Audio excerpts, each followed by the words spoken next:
The food hit the floor with a wet splatter, and Ryla watched her only meal of the day spread across the dirty metal plates of the gathering sphere. Her stomach twisted with hunger and humiliation, a combination she had grown familiar with over the past 2 years. "Oops," Skitch said, his mandibles clicking in what passed for laughter among the Chithin. "Looks like you dropped your dinner, dragon." Ryla kept her eyes down, her dull gray scales reflecting nothing of the proud heritage she had once carried. The communal dining hall of Haven's Rest Station had gone quiet, 200 beings from a dozen different species suddenly finding their own meals fascinating. Nobody ever helped. Nobody ever spoke up. That was simply how things worked here in the outer reaches. "You know the rules," Skitch continued, his 3 companions forming a semicircle around her.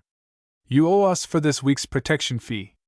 Since you can't pay, well, waste not, want not."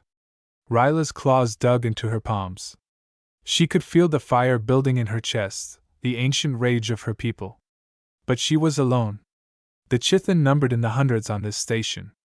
Their fleet controlled half the black market routes in this sector.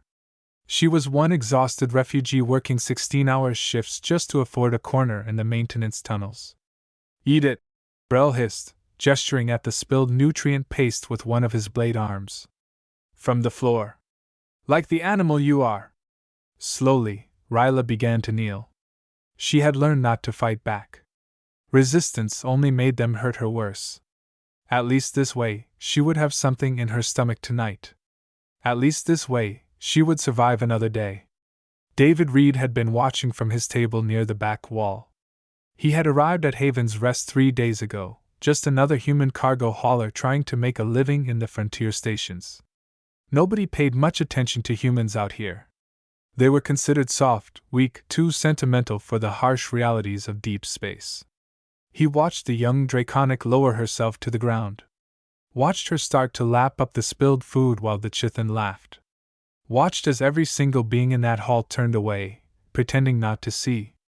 David's hands tightened around his cup. He had seen this before.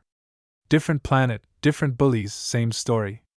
The strong preying on the weak while everyone else looked away. He had sworn after Ganymede that he would never be one of those people again.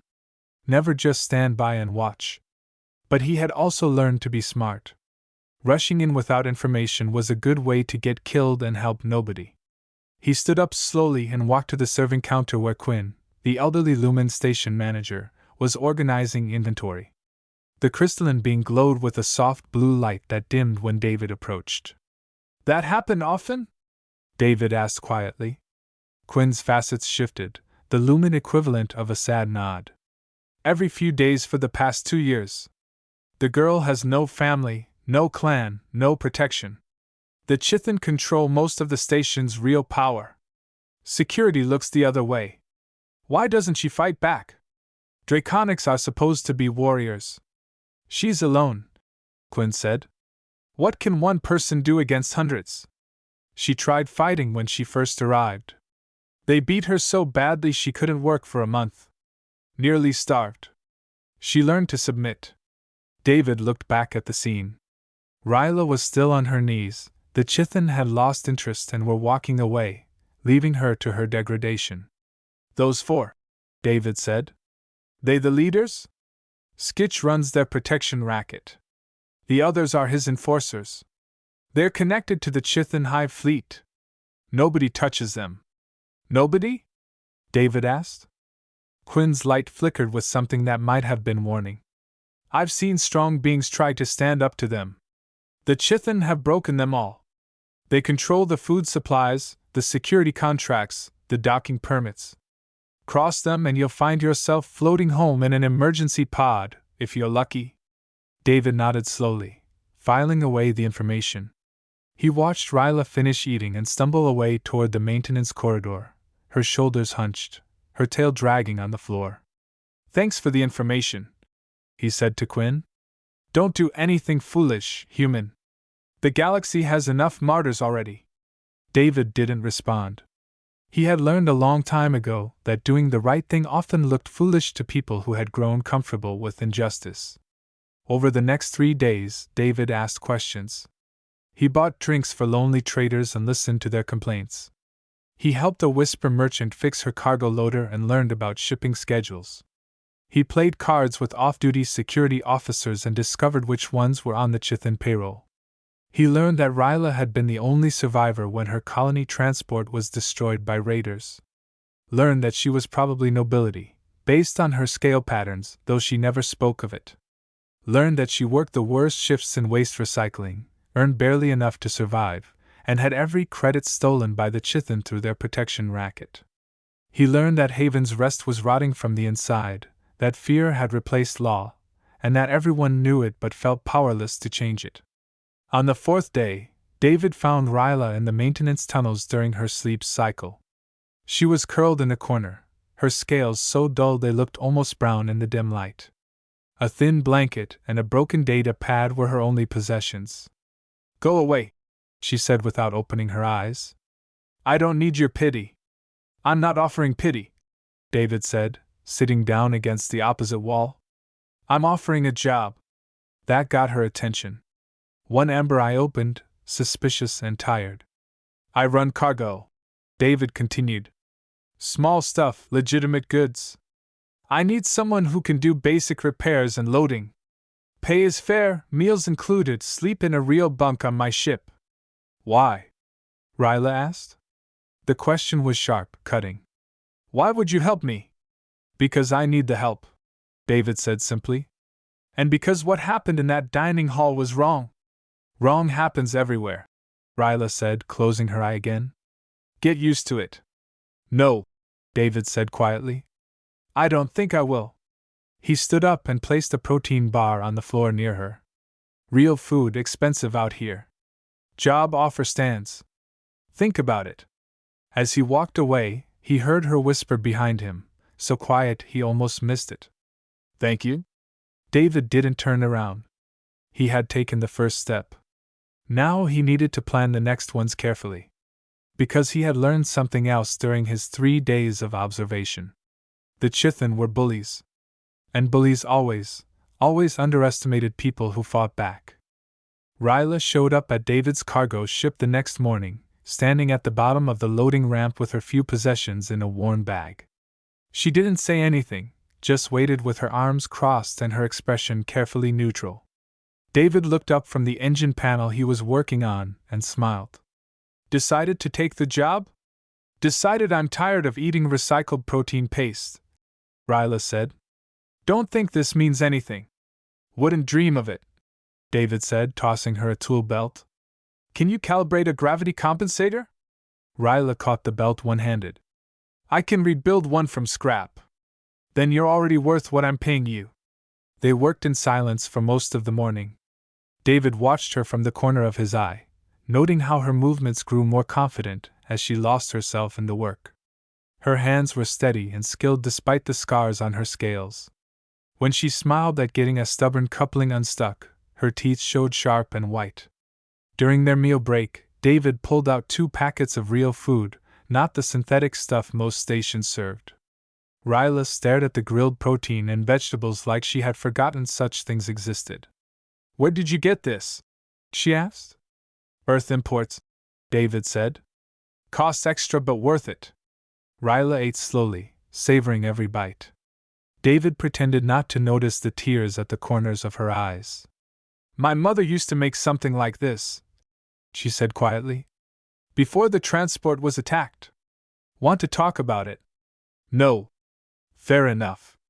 They sat in comfortable silence until Ryla spoke again. "Why are you really doing this? Nobody helps anyone out here without wanting something." David set down his food and looked at her directly. "You're right that everyone wants something. I want to be able to look at myself in the mirror. Can't do that if I watch people suffer and do nothing." "That's stupid," Ryla said. "Noble maybe, but stupid. You'll just get yourself killed." "Probably," David agreed. "But I already watched good people die once because I didn't act fast enough. Not making that mistake again." Ryla studied him with her amber eyes, looking for deception and finding none. "You're serious." "Completely." "You're insane." "Also probably true." For the first time since he had met her, Ryla laughed. It was a small sound, rusty from disuse, but real. Their peace didn't last long. 3 days into Ryla's new employment, the Chithan came calling. David was in the cargo bay when he heard the clattering footsteps of multiple beings approaching. He didn't need to look up to know who it was. Skitch entered with his 3 companions, their compound eyes gleaming with malice. "Human," Skitch said, his voice carrying that particular clicking quality that made David's teeth itch.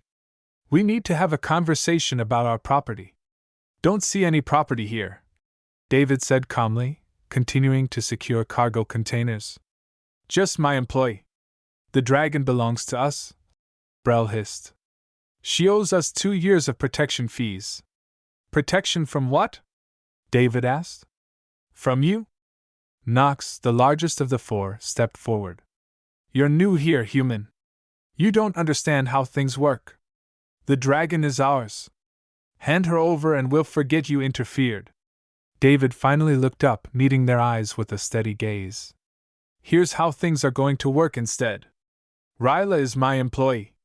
She's under my protection now. You want something from her, you go through me." Skitch's mandibles clicked rapidly, a sign of agitation. "You're making a mistake. We have connections. We have power. You're just one soft human with one small ship." "Maybe," David said. "But I'm a human who doesn't back down from insects." The temperature in the cargo bay seemed to drop. Vrim's blade arms extended slightly, a threat display. "Careful, human. We've killed for less insult than that." David smiled, and there was nothing friendly in it. "I spent 3 years in the Ganymede riots. Fought in close quarters against people who wanted me dead every single day. You think you scare me?" He took a step forward, and the Chithan actually retreated slightly. "Here's my counter-offer. You leave this ship right now. You never bother Ryla again. You forget she exists. And maybe, just maybe, I don't report your protection racket to the Sector Patrol. The Sector Patrol doesn't care about the outer reaches," Skitch said, but his voice had lost some of its confidence. "Try me and find out," David said. The standoff lasted for a long moment. Then Skitch turned and walked away, his companions following. But at the cargo ramp, he looked back. "This isn't over, human. Nobody defies us and lives long. Ask around. Ask what happened to the last being who tried to protect someone from us." "Looking forward to it," David called after them. When they were gone, Ryla emerged from the engine room where she had been hiding. Her scales were flushed with color, bright patches of silver blue showing through the gray.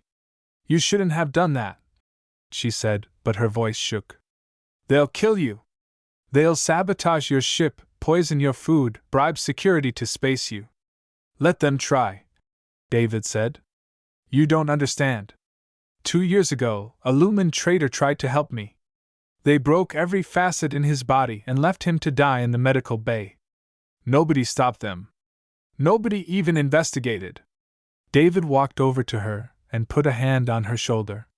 She flinched but didn't pull away. "Ryla, listen to me. I've been where you are. I've felt helpless. I've thought the only way to survive was to keep my head down and take the abuse.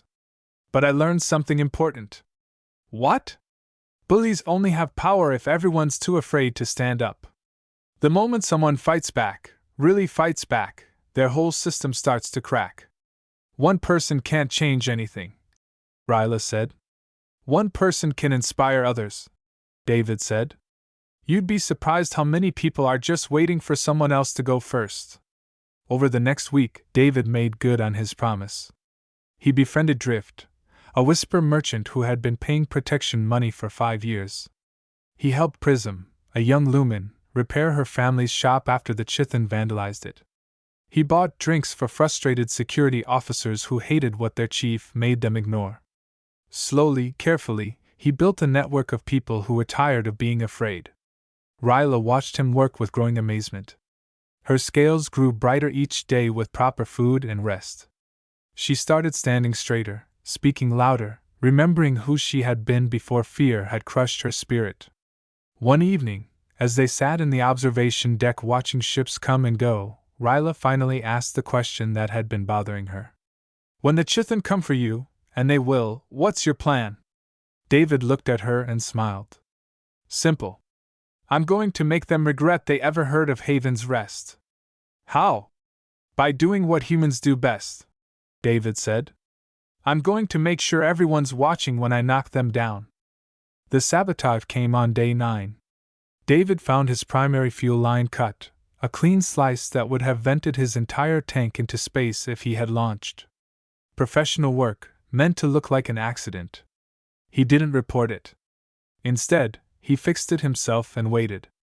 The poison came on day 12. Someone had laced his water supply with a toxin that would have caused slow organ failure. He discovered it only because Ryla's enhanced draconic senses detected the chemical smell. He dumped the water, refilled from station supplies, and waited. The bribe came on day 14. Station Security Chief Gorvin, a corrupt lumen who had been taking Chithan money for years, visited David's ship with a warrant for inspection. They found nothing because David had expected them. Through it all, David kept working, kept building relationships, kept showing the station that someone could stand up to the Chithan and survive. It drove Skitch insane. On day 16, during peak meal time in the gathering sphere, the Chithan made their final play. Over 300 beings filled the dining hall, the usual mix of traders, workers, and travelers who made Haven's Rest their temporary home. David was sitting with Drift and Prism, sharing a meal and discussing shipping routes. He saw the Chithan enter and knew immediately that today was the day. They moved with purpose, heading straight for a corner table where Ryla sat alone, reviewing maintenance schedules on her data pad. The conversation in the hall didn't stop immediately. Most people had learned to ignore the Chithan's casual cruelty. But something about their body language today was different, more aggressive, and gradually the noise level dropped. Skitch reached Ryla's table and swept her food tray onto the floor with one blade arm. The clatter echoed in the growing silence. Hello, Dragon, Skitch said loudly, making sure everyone could hear. We've been very patient with you. Very understanding. But our patience has limits. Ryla stood slowly, her hand moving to the small knife at her belt. David had seen her practice with it during their evening training sessions. She was faster than she looked. I don't owe you anything, Ryla said, her voice steady despite the fear David could see in her eyes. I work for David Reed now. I'm under his protection. Brell laughed, a harsh clicking sound. The human can't protect you from everything. He has to sleep sometime. He has to leave the station sometime. And when he does, you'll learn what happens to property that forgets its place. Knox picked up a container of waste slurry from a nearby recycling station. The thick, brown mixture was technically edible but smelled like decay and tasted worse. We're going to remind you of your place right now, Knox said, dumping the entire container onto the floor in front of Ryla. Eat it. All of it. Or we'll find your human friend and make sure he has an accident.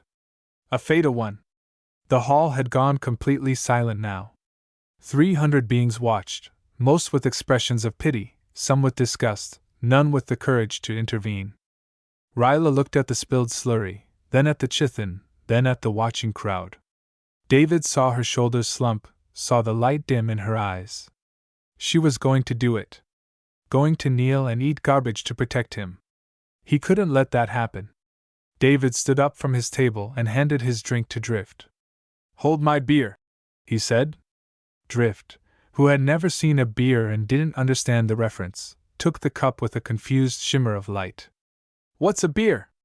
Just hold it, David said, already walking toward the center of the hall. His footsteps rang clear in the silence. Every eye turned to watch him. He moved with calm purpose, no hurry, no hesitation. He had learned in the military that confidence was half the battle. He stopped between Ryla and the Chithan, his body language relaxed but ready. Gentlemen, he said, knowing they hated being called that. I think there's been a misunderstanding. No misunderstanding, Skitch said. This doesn't concern you, human. Walk away. David smiled. See, that's where you're wrong.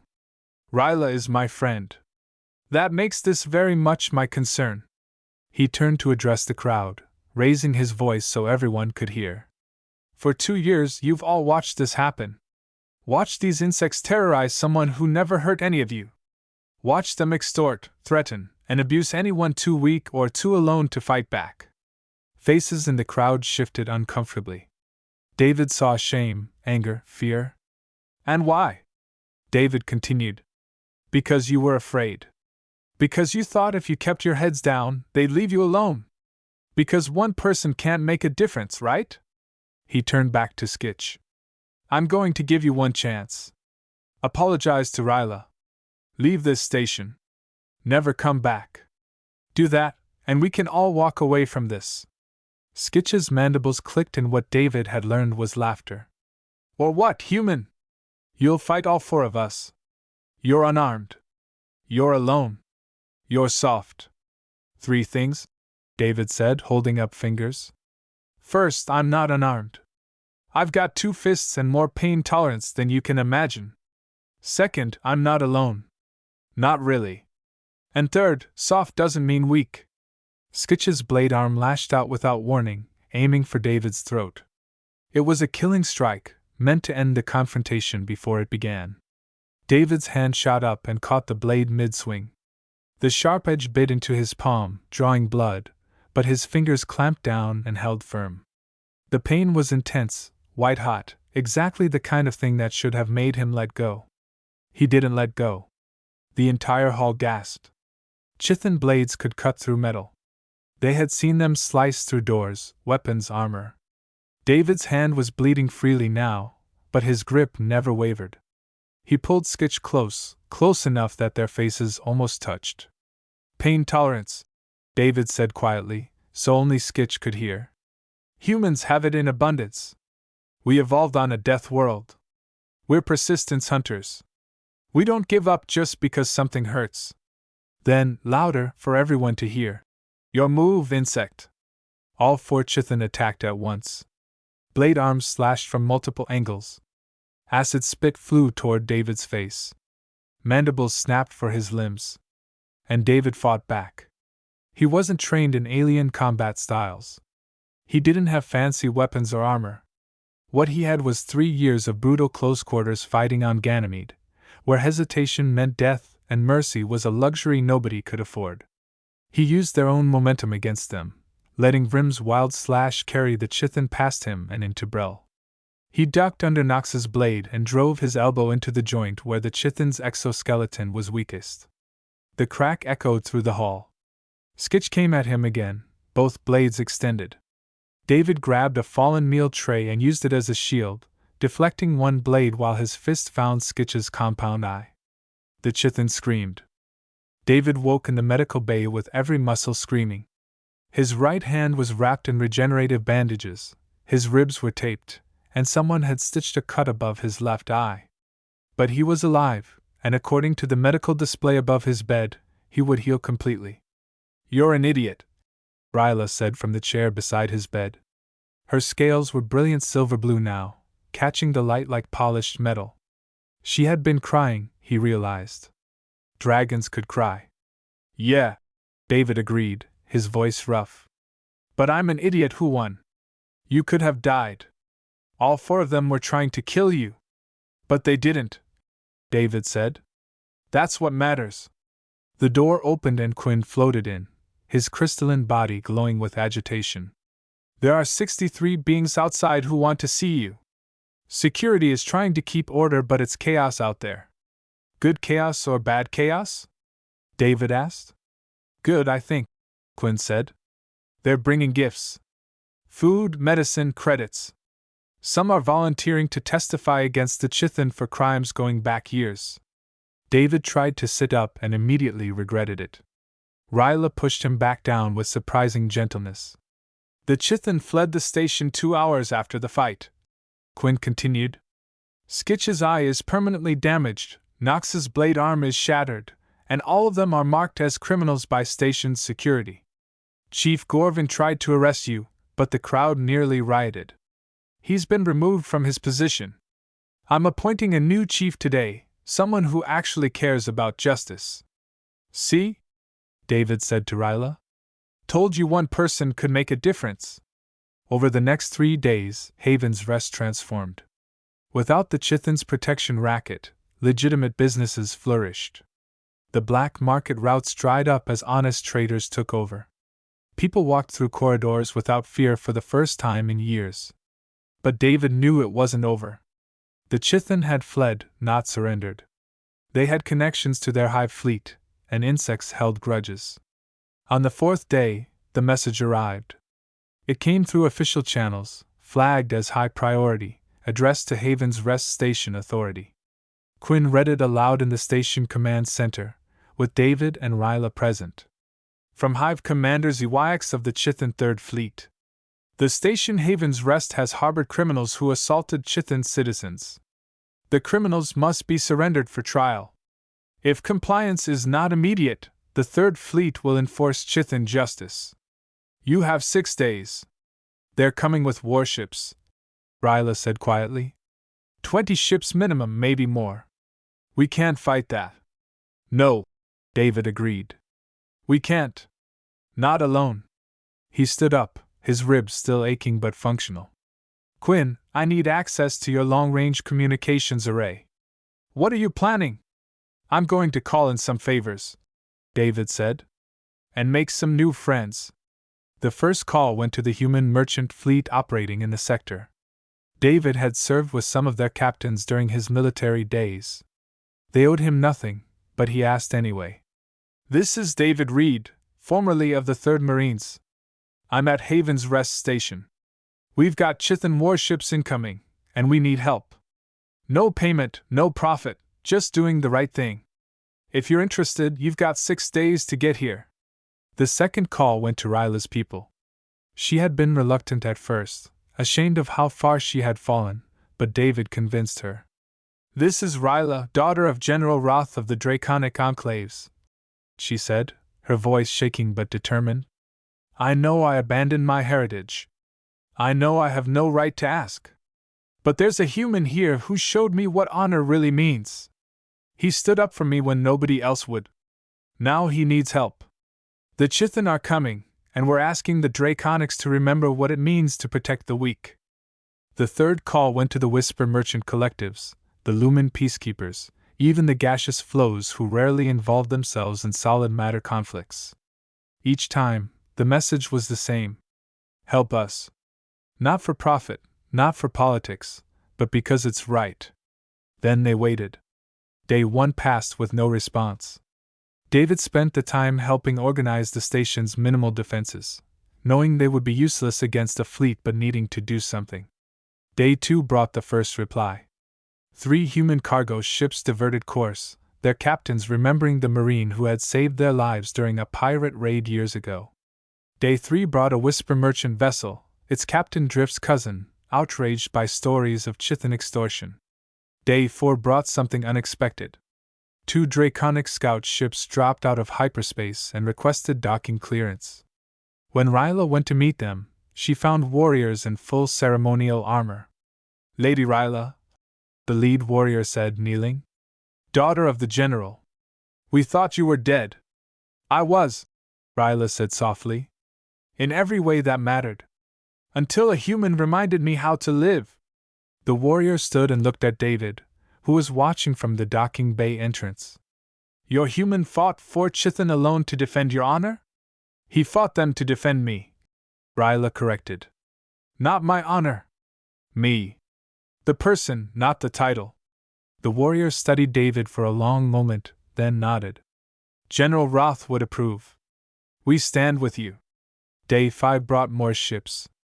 A Lumen peacekeeper vessel, horrified by reports of Chithan crimes going unpunished. A small flotilla of independent traders who had suffered under Chithan protection rackets and saw a chance for justice. Day 6 brought the largest surprise. A full Draconic battle group, 12 warships, led by an elder warrior named Ash. Ash met with Ryla privately in the observation deck. David gave them space, knowing some conversations needed to happen without witnesses. When Ryla emerged an hour later, she was crying again, but smiling. They believed me, she said. I told them everything. How I hid, how I survived, how I gave up. And they said I did what I had to do. That survival is not shameful. That you taught me what our people had forgotten. What's that? David asked. That honor isn't about never falling. It's about getting back up. It's about protecting others even when you're afraid. It's about standing up to bullies even when you know you might lose. That night, Ryla performed a ceremony she said was sacred to her people. The fire bond, she called it. A ritual that made chosen family as real as blood family. They stood in the observation deck, alone except for the stars. Ryla breathed a small flame into her cupped hands, the fire dancing orange and gold. In my culture, fire is life, she said. Fire is truth. When we bond with someone, we share our fire with them. She held the flame out toward David. Place your hand in it. If the bond is true, if your heart is honest, the fire won't burn you. David didn't hesitate. He had faced Chithan blades. He could face a little fire. He placed his hand in the flame and felt warmth but no pain. The fire danced around his fingers like a living thing, accepting him. You are my fire brother now, Ryla said formally. In this life and whatever comes after. My fire is your fire. My fight is your fight. My family is your family. I've never had a sister before, David said. Definitely never had one who breathes fire. Ryla laughed, and the flame went out. But David could still feel the warmth where it had touched him, like a promise. The Chithan fleet arrived exactly when they said they would. 20 warships, each one bristling with weapons and armor plating that looked like their natural exoskeletons. They dropped out of hyperspace at the edge of the asteroid field that surrounded Haven's Rest, a show of force designed to terrify. David watched them from the command center, surrounded by representatives from every species that had answered his call. 47 ships total, counting the station itself. Against 20 Chithan warships designed for combat. The numbers weren't good. They're hailing us, Quinn announced, his light flickering with nervousness. Put them through, David said. The holographic display activated, showing Hive Commander ZYX. The Chithan was larger than Skitch, his carapace scarred from countless battles, his compound eyes cold and calculating. Haven's Rest Station, ZYX said, his voice carrying the clicking undertone of his species. You harbor criminals who assaulted Chithan citizens and damaged Chithan property. Surrender them immediately or face the consequences. David stepped forward, making sure the commander could see him clearly. This is David Reed. I'm one of the criminals you're talking about. And I'm telling you the same thing I told your subordinates. Leave now, or learn why humans don't back down. ZYX's mandibles clicked in what might have been amusement. You have 47 ships. We have 20 warships, each worth 5 of yours. You have civilians and merchants. We have trained warriors. You have hope. We have reality. This is your last chance to avoid slaughter. Let me tell you about reality, David said. Reality is that your people have been terrorizing this station for years. Reality is that every being here is tired of your protection rackets and your violence. Reality is that we're not backing down. Then you've chosen death, ZYX said. We attack in 1 hour. Use that time to pray to whatever gods you believe in. The transmission cut off. In the command center, silence fell. Then Drift spoke up, his gaseous form swirling with determination. Well, that went poorly. David actually laughed. Could have been worse. He could have attacked immediately. What's the plan? Ash asked. The draconic warrior had taken command of the military forces, his centuries of experience evident in his calm demeanor. David pulled up a holographic map of the asteroid field. We can't match them in a straight fight, so we don't fight straight. This field has been mined for decades. There are thousands of hollowed-out asteroids, unstable rock formations, and debris clouds. We use all of it. He began marking positions on the map. The human cargo ships carry mining explosives for legitimate salvage work. We rig those explosives to asteroids along their approach vector. When they enter the field, we blow the charges and create a debris storm. That will slow them but not stop them, Ash observed. Right, David agreed. Which is when the Draconic scouts use the confusion to attack their sensors. Whisper ships phase through the asteroids and hit them from unexpected angles. Lumen vessels use focus light to blind their targeting systems. Prism's facets brightened with understanding. We make them fight blind in an asteroid field they don't know. Exactly, David said. We've lived here. We know every rock, every tunnel, every hiding spot. They're the outsiders. And if they reach the station anyway? One of the human captains asked. David's expression hardened. Then we fight them room by room, corridor by corridor. We make every meter cost them. The next hour was chaos organized by necessity. Ships moved into position, using the asteroids for cover. Mining charges were placed along the most likely approach vectors. The station's civilian population evacuated to the reinforced core sections. David found Ryla in the hangar bay, checking weapons systems on a Draconic fighter. She had put on light armor, the silver-blue metal matching her scales. You don't have to fight, David said. You've already done more than enough. You're my fire brother, Ryla said simply. Where you fight, I fight. I'm not trying to protect you because you're weak, David said. I know you're strong. I just don't want to lose my sister the same day I found her. Ryla turned and pulled him into a hug, careful of her claws. Then we'll both survive. Deal? Deal. The Chithan fleet entered the asteroid field in a wedge formation, their ships moving with military precision. David waited until they were fully committed, surrounded by floating rock on all sides. No, he said quietly. The first explosion tore through an asteroid the size of a building, sending fragments spinning in all directions. Then the second. Then the third. Within moments, the entire field was a storm of debris, metal shards, and stone chunks moving at lethal velocities. 2 Chithan ships took immediate damage, their hulls punctured by high-speed rock. The formation broke as ships scattered to avoid the worst of the storm. Draconic scouts, you're up, Ash commanded. The sleek Draconic fighters dove through the chaos with impossible grace, their weapons targeting sensor arrays and communication dishes. The Chithan ships found themselves suddenly deaf and half-blind.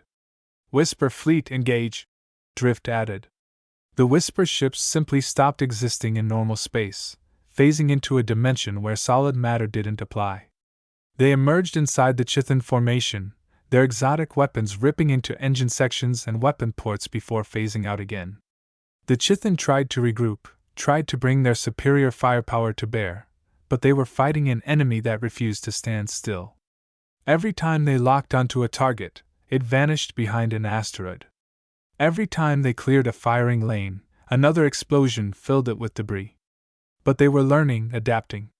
Hive Commander ZYX was no fool. He pulled his fleet into a defensive sphere, overlapping fields of fire, protecting each other's blind spots. They're adapting faster than I hoped, David muttered, watching the tactical display. Then we adapt faster, Ash said. All ships, execute pattern Gamma.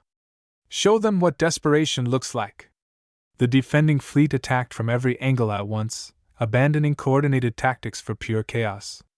It was reckless, dangerous, exactly the kind of fighting that should have resulted in massive casualties. But it worked because the Chithan expected rational opponents. They expected beings who valued their own lives above victory. They didn't expect merchants and traders willing to ram their cargo ships into warships to protect their home. One human captain, an old marine named Sarah, drove her freighter straight into a Chithan cruiser's weapon array, disabling half its guns before her crew evacuated. A Lumen peacekeeper ship used its entire power core to create a light burst so bright it permanently blinded the optical sensors on 3 Chithan vessels.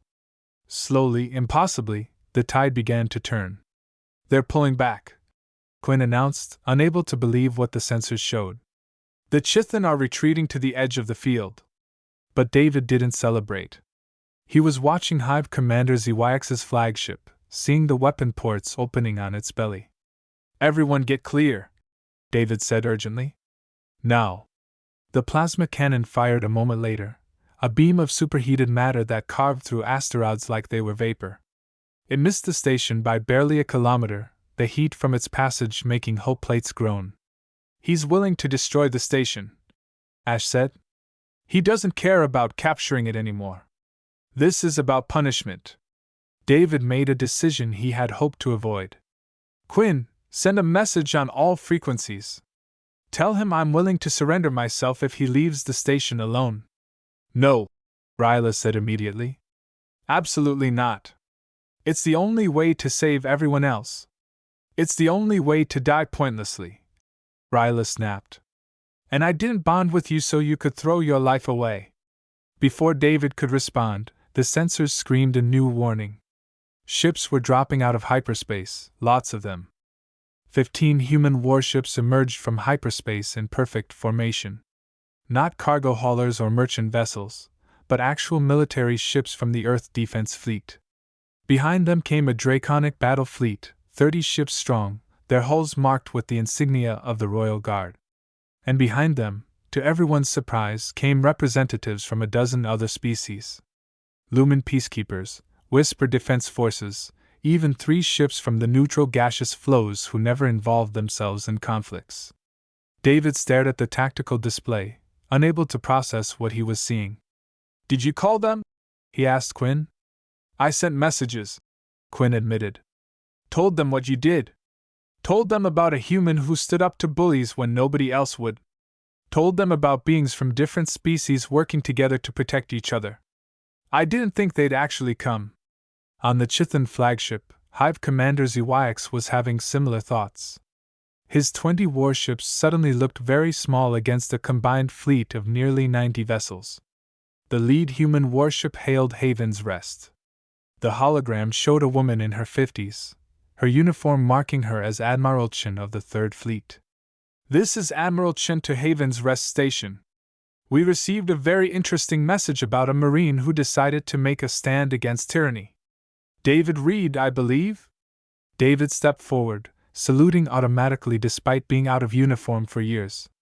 "Ma'am, I didn't expect the cavalry. You called for help defending civilians against war criminals," Chen said. "What did you think would happen? Marines don't leave their own behind, even former ones." The draconic flagship hailed next. An ancient warrior appeared, his scales white with age but his eyes sharp. "I am High Commander Roth of the Draconic Royal Guard. I understand my granddaughter is on that station." Ryla gasped. "Grandfather? They told me you were dead." "They told me you were dead as well, little flame," Roth said, his voice cracking with emotion. "When I received your message, when I heard you were alive, I mobilized every ship I could find. No Chithan fleet will threaten my family." Hive Commander ZYX found himself surrounded, outgunned, and facing beings who had every reason to destroy him. He did the only sensible thing. He tried to negotiate. "This is a misunderstanding," ZYX broadcast on all frequencies. "We were simply pursuing criminals who—" "You were terrorizing civilians," Admiral Chim cut him off. "We have testimony from 63 beings about protection rackets, extortion, assault, and attempted murder. Your people have been operating a criminal enterprise in neutral space for years. You have no jurisdiction here," ZYX said, but his voice had lost its confidence. "Actually," Quinn said, his light bright with satisfaction, "as station manager, I'm invoking the Neutral Space Protection Act. Any military force may intervene to stop ongoing crimes in neutral territory. You're surrounded by representatives from 12 species, all of whom witnessed your attack on this station. Surrender now, or face the consequences." David watched the Chithan commander's face through the hologram. He could see the calculations happening, the realization that there was no way out. "One chance," David said, stepping forward. "The same chance I gave your subordinates. Leave now. Abandon your criminal operations in this sector. Never return to Haven's Rest. Do that and you live." "And if I refuse?" ZYX asked. Then we show you what happens when you push peaceful beings too far, David said. Your choice. The standoff lasted 10 seconds that felt like hours. Then ZYX's mandibles clicked and what David had learned was resignation. We withdraw. But know this, human. The hives have long memories. This isn't over. Yeah, David said. We get that a lot. The Chithan fleet turned and jumped to hyperspace, leaving behind 3 damaged ships that were immediately taken into custody by the combined fleet. The command center erupted in cheers. Beings from different species hugged each other, laughed, cried with relief. They had won. David found himself pulled into a bone-crushing hug by Ryla, who was crying and laughing at the same time. We did it. We actually did it. You did it, Ash said, approaching them. You reminded us what courage looks like. I just did what anyone should have done, David said. But nobody else did, Quinn pointed out. That's what makes it special. The following weeks were a blur. Trials were held for captured Chithan. Reparations were paid to victims. Station security was completely reformed. Haven's Rest slowly transformed from a place of fear into a genuine neutral ground where different species could meet in peace. Admiral Chen offered David a commission back in the military. He politely declined. High Commander Roth offered him a position in the Draconic Royal Guard. He declined that too. I'm just a cargo hauler, David said. I like simple work. But he did accept one honor. The Station Council voted unanimously to rename the Gathering Sphere. It was now called Reed Hall, despite David's protests. 3 months after the battle, David and Ryla sat in that hall, watching new arrivals stream through. The station had doubled in population as word spread about the place where beings stood up to bullies and won. A young whisper child was being pushed around by older beings near the entrance. David started to stand ready to intervene, but Ryla put a hand on his arm. They watched as a dozen different beings stood up at once. A human trader, a draconic merchant, 2 lumens, even a gaseous flow. The bullies took one look at the unified response and fled. The whisper child was welcomed to a table, given food, made safe. We changed things, Ryla said softly. One station at a time, David agreed. That's how it works. What now? Ryla asked. We've won. The Chithan are gone. The station is safe. What does a fire brother do when the fighting's over? David thought about it. We keep hauling cargo. We keep living our lives. And when we see someone who needs help, we step in. Same as always. That's it. That's your grand plan? Sometimes the grand plan is just being decent when nobody else will, David said. The galaxy has enough warriors and politicians and merchants. What it needs is more people willing to say enough when they see something wrong. Ryla breathed a small flame, a gesture of agreement in her culture. To fire brothers and fighting bullies. David raised his drink. And to always stepping in when someone needs help. They toasted as the station bustled around them, alive with voices in a dozen languages, bright with hope, proof that one person's choice to act could inspire a galaxy to be better. Outside the windows, ships came and went, traders and travelers and families, all of them drawn to this place where different beings had learned to stand together. Where bullies learned that kindness was not weakness. Where one human had looked at injustice and said the words that changed everything. Hold my beer. The end.